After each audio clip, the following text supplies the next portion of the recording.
Oi, voltamos para mais um episódio do Projeto Balaia. Gente, a impressão minha, eu tô gorda nesse vídeo. Milagres! Tô brincando, eu sempre quis engordar, gente. Vocês não me conhecem pessoalmente, eu sou magra, magra, ao ponto de uma pessoa um dia desse me parou na rua e falou assim: "Você não tem vergonha de ser magra?" Aí eu olhei pra pessoa e disse: "Não!" Mas eu tenho sim, eu queria ser um pouco mais gorda. Ai, vamos lá, deixa eu focar. Hoje vamos falar sobre ser a personagem principal da sua história. Eu sei que estamos fazendo uma série muito legal sobre dependência emocional. Eu já vi alguns comentários de vocês no vídeo e eu fiquei muito feliz porque, aliás, temos novos inscritos. Não são muitos, mas são novos inscritos. Sejam bem-vindos. O Projeto Balaia, ele tem esse fogo que veio do próprio Deus, de falar sobre mulheres negras, a palavra de Deus, vida sentimental e libertação. Se você não me conhece, eu sou a Laila, prazer, e estamos fazendo essa série sobre dependência emocional. E nesse final de semana, já começa nesse vídeo sobre ser a personagem principal da sua história, esse final de semana para mim foi muito intenso. Na verdade, de quinta para hoje, foi muito intenso. E eu confesso que eu achei que eu não ia conseguir me sentar para gravar esse vídeo para vocês. Mas eu estava em oração, tipo, Deus, me ajuda, me dá força, porque tem muito trabalho para fazer, tem muitos desafios, mas eu não quero deixar morrer esse projeto. E aqui está esse vídeo da segunda-feira. 1º de dezembro. Dezembro, né? Tá acabando o ano. Quando começou esse ano, né? Uma retrospectiva que a gente faz, que eu aceitei Jesus em janeiro. Então, próximo ano faz um ano que eu tô caminhando na fé. E eu tava meditando sobre isso antes de gravar o vídeo, né? Sobre como Deus, ele realmente consegue mudar uma pessoa que estava totalmente quebrada, totalmente desiludida de tudo, de todos, para uma pessoa que está gravando um vídeo de repente para você, do outro lado aí, falando sobre como Deus liberta, como Deus muda história, muda trajetória. E o Espírito Santo me comoveu hoje sobre essa questão de segurar o próprio microfone, né? De compartilhar para vocês um pouco da minha história. Mas só um pouquinho, né? Porque se eu começar a falar demais... Vamos lá. Eu vou contar um pouco da minha história quando eu vim para São Paulo, tá? Porque antes tinha um... Tá, vou contar um pouco antes. Quando eu era adolescente, eu ia para a igreja, né? Assembleia de Deus. Só que eu era aquela adolescente que ficava lá no fundão, não interagia com ninguém e tal. E teve um culto muito específico, que estava cheio, assim, a igreja. Eu estava de camisa preta. E eu estava lá no último cantinho, na minha, bem quietinha. E tinha um pregador de fora da minha cidade, que é Caxias e Maranhão, eu sou maranhense. E esse pastor, ele falou assim: "Ei, você, jovem, que está bem no cantinho de camisa preta, Deus vai te levar para uma cidade distante e lá ele vai mudar a tua história." Aí eu olhei para o lado, eu olhei para o outro, digo, não pode ser eu não. Aí eu cruzei meu braço. "É você de braço cruzado, de camisa preta." Foi uma profecia, né? E eu escutei aquilo ali, eu pensei comigo, poxa, eu sou empregada doméstica, minha mãe é empregada doméstica, meu pai é vendedor ambulante, eu moro numa cidade pequena do interior do Maranhão, eu não tenho a menor expectativa de sair daqui, eu quero mesmo ficar por aqui mesmo com meus pais, enfim. Eu não agarrei a palavra que veio, né? Não me agarrei àquela palavra. Porque eu também não era cristã, só ia na igreja, né? Então, eu fiz o curso preparatório, fiz direito, e quando eu me formei, eu já era advogada, porque eu passei no 8º período, sempre fui muito nerdzinha para estudo, e eu não me lembrava dessa profecia, porque passou-se muitos anos, eu era adolescente quando ela foi feita. E, de repente, eu recebi um link link pelo celular, tá? De uma procuradora que é muito amiga minha, porque eu estagiei com ela 2 anos no Ministério Público Federal, a doutora Marília. Amo demais de coração. Ela me mandou um link de um curso preparatório para o concurso de Procurador da República. Era online esse curso. Era uma ONG e junto com o Ministério Público, uma parceria que queriam formar jovens para ser procuradores da República. E havia uma seleção que era bem difícil e tal, ela me mandou um link. Lá ela vai lá, tenta, se você conseguir vai ser ótimo. Você me falou que queria ser procuradora da República e tal. E eu digo, poxa, eu vou tentar. Aí eu me inscrevi, passei no seletivo para ser procuradora e comecei a estudar. Mas aí eu estava formada, advogando na minha cidade e estudando para esse concurso. Mas o concurso não saía e eu precisava muito de dinheiro. Então eu descobri que dentro dessa ONG que mandou o link, tinha um curso preparatório para cartório, que era mais rápido, né? O concurso estava mais fácil de sair e que pegava as matérias que eu já estava estudando para o concurso do Ministério Público Federal. Então eu peguei e pensei, poxa, eu vou migrar, né? Chega de passar fome e tal. Pulei para o curso preparatório. Gente, eu passei fome, tá? Não vou mentir. Comi farinha com açúcar para dormir. Minha história é assim. Mudei para o curso, né? E aí, nesse curso preparatório para cartório, houve toda uma coisa, um interno lá da ONG, e eu fiquei sendo coordenadora desse curso de forma virtual. Então, eu abria a sala, eu falava com os alunos, eu ajudava na aula, porque eu já tinha um conhecimento teórico da matéria, já era advogada e tal. E nisso surgiu a oportunidade de vir para São Paulo. Pausa na história. Eu vim para São Paulo com um trabalho já fixo, com um salário legal, com um lugar para morar, comida, portas foram abertas, né? E eu vim para São Paulo. Deus abriu essa porta, mas eu não me lembrava da bendita profecia.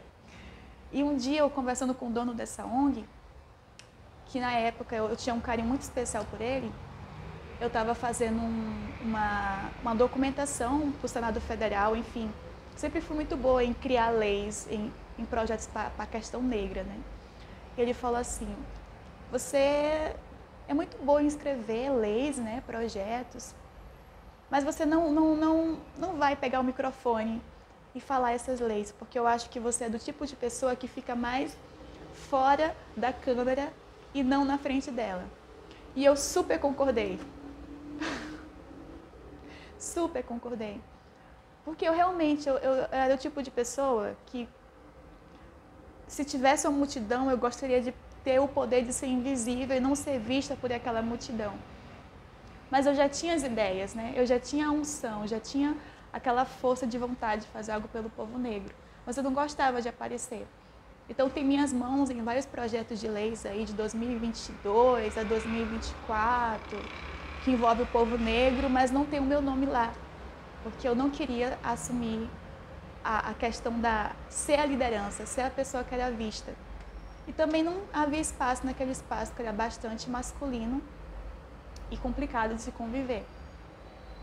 E Deus me fez lembrar disso, porque na quinta-feira eu fui visitar um espaço, que eu não vou falar para vocês, e quando eu cheguei lá, a primeira coisa que foi falado, você vai fazer uma proposta de lei e você vai defender essa proposta de lei. E eu digo, não, Deus, eu sou a pessoa que cria, eu não sou a pessoa que pega o microfone. E aí vem para você, mulher negra. Vem para você agora, vamos passar a história para você. Quantas vezes você achou que não era a pessoa apta para pegar o microfone, para ser a personagem principal da sua história, para segurar e falar assim, olha, isso aqui quem fez foi eu, tá ligado? Essa ideia é minha, saiu da minha cabeça, foi eu que fiz. Quantas vezes você se anulou, né? Nesse mundo de solidão da mulher negra, neste mundo de, ok, você tem que ficar no seu lugar, porque se você falar alto demais, você é vista como grosseira. Se você se expressa, você é vista como uma mulher muito rude, né? Quantas vezes você se anulou para estar aí nessa relação, né? Ao ponto de hoje você estar em uma dependência tão grande de um ser humano e não de Deus. quando eu parei para refletir sobre isso, sobre pegar o microfone, e eu olho para o Projeto Balaia, como ele surgiu, né, dessa dor, porque eu fui decepcionada de várias formas na minha vida, mas também na minha carreira, no movimento negro, né, por homens negros que se dizem do movimento negro, por assim dizer. E como Deus ele usou essa dor para que hoje eu pudesse estar aqui, falando com você com segurança, sem lágrima nos olhos, do quanto você tem valor para Deus. Em Isaías, capítulo 1, versículo 17, depois você lê, versículo 18, tem uma frase que quando eu li, quando eu me converti, foi uma que marcou muito a minha mente, porque ela fala assim: raciocinemos juntos. Quem fala essa frase é o Senhor. Raciocinar juntos com o Senhor. Isaías 1, versículo 18.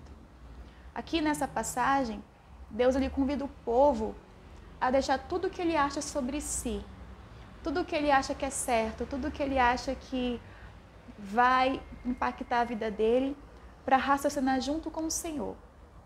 Então, tudo aquilo que foi falado de você, tudo aquilo que é esperado de você, pelas pessoas, pela sociedade, eu te convido a raciocinar junto com Deus.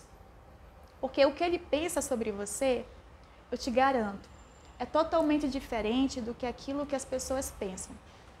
Às vezes as pessoas olham para mim, e quem não me conhece, pode achar que eu sou patricinha, que eu sou nariz empinado, que eu sou difícil de lidar, porque eu fico mais na minha. Mas na verdade eu sou da minha mesmo, né? Eu não sou isso aí que pensam.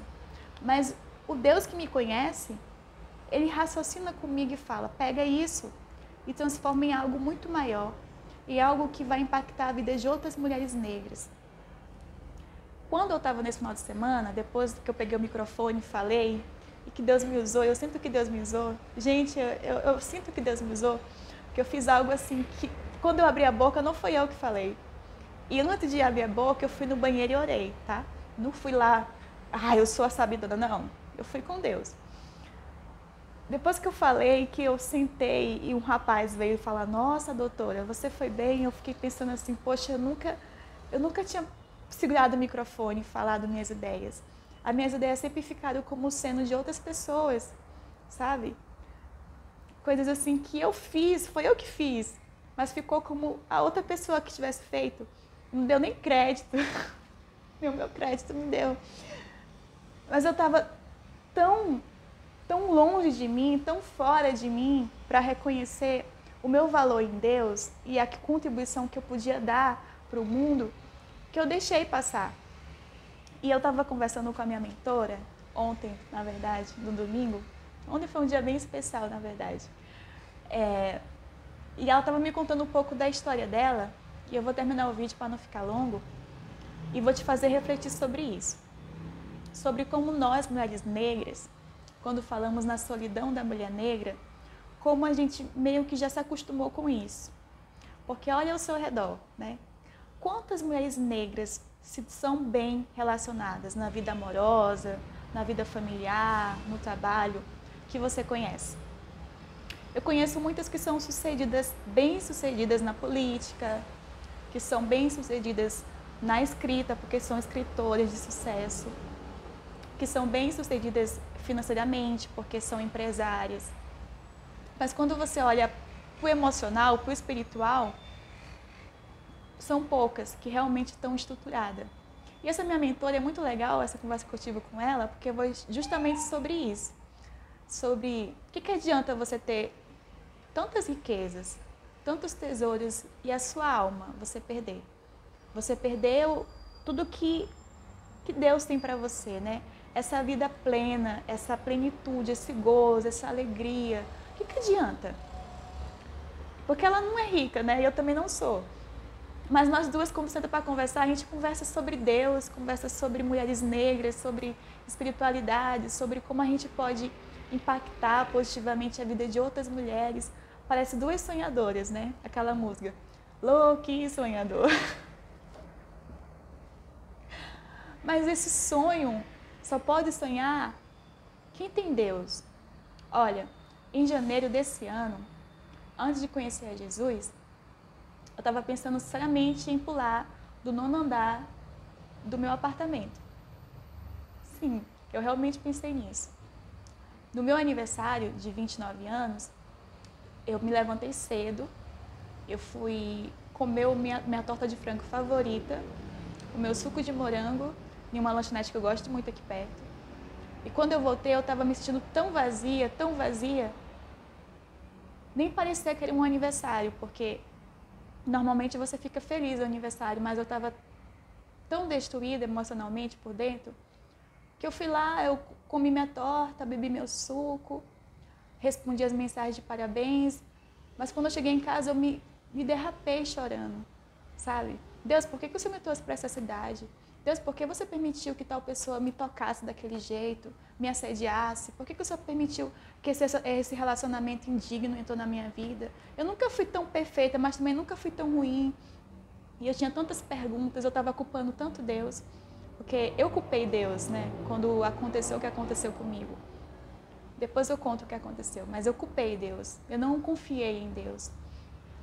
Mulher negra, você consegue depender de alguém que você não confia? Porque para ser a personagem principal da sua história, você vai ter que depender de Deus. Mas depender em um nível nunca antes visto, sabe? É depender sem questionar. Sem questionar o que Ele vai fazer, porque Ele vai fazer. Quando falamos dessa solidão negra, sobre essa libertação, sobre você ser a personagem principal da sua história, eu creio que é isso que Deus quer com esse projeto. Ele quer criar uma geração de mulheres negras que são as personagens principais da sua história e que liguem a câmera do celular e incentivem outras mulheres, ou mesmo no trabalho, na família. Porque eu já falei isso, uma mulher negra curada, ela cura outras mulheres. O exercício que eu quero deixar hoje para você, nessa segunda-feira, 1º de dezembro, é: revisite sua história. Quantas vezes você deixou de ser a sua personagem principal para deixar outras pessoas cantarem no seu palco? Anota e conta isso para Deus, porque Deus quer trabalhar isso em você. Ele quer que você seja a personagem principal da sua história. Aquele caderninho da vingança, não é da vingança, usa ele. Deus, eu deixei de ser personagem da minha história naquele dia que eu me silenciei quando eu tinha que falar. Ou naquele dia que eu deixei tal pessoa passar por cima dos meus limites. Porque quando falamos em dependência emocional, falamos em quebra de limites. Você deixou alguém quebrar o seu limite, você permitiu que alguém quebrasse o seu limite. Esse é o exercício da segunda-feira. Como ser a personagem principal da sua história? Qual a sua contribuição? E o que você pode fazer nesse ano que vai vir, nesse final de ano que está acabando? Essa é a mensagem de Deus para você hoje. Reflita. Vamos ser a nossa personagem principal. Não vamos deixar ninguém pegar a nossa caneta e escrever nossa história. Deus te abençoe. Te amo. Tchau.